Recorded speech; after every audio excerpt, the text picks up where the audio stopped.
In the early 1990s, during the recession, many parts of central Manchester were lying empty. Smithfield was a jumbled collection of 19th century buildings in a bad state of repair. In other words, a very awkward proposition to take on. But the newly formed regeneration developer, Urban Splash, saw potential. We knew we wanted to do kind of trendy loft apartments. They were just kind of coming to the fore in Clerkenwell with Manhattan Loft Corporation. So we wanted to do something like that in Manchester. They teamed up with architects Stevenson Bell, who began weaving the disparate group of buildings into a single, coherent residential and commercial complex.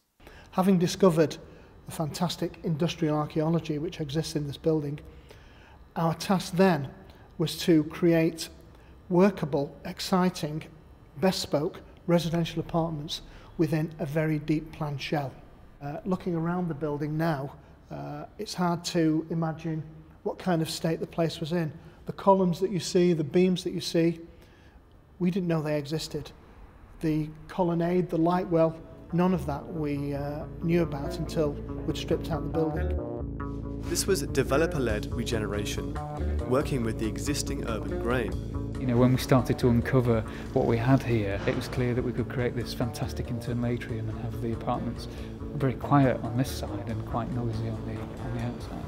That, in many ways, is what makes this apartment building different. The idea of being able to create front door, dual aspect apartments and also exploit the internal elevation to add an extra bedroom in a situation where many apartments would only have one bedroom. This project showed that derelict commercial buildings and the areas which surrounded them could be given a new life, but only with high quality design and proper investment in delivering quality spaces. It was ballsy. I mean, there was nothing else at this end of town. In many cases, in the buildings we design, it's what you don't do that matters rather than what you do. Our intervention merely enabled people to occupy this building, and that's part of the trick, we think, of buildings of this kind.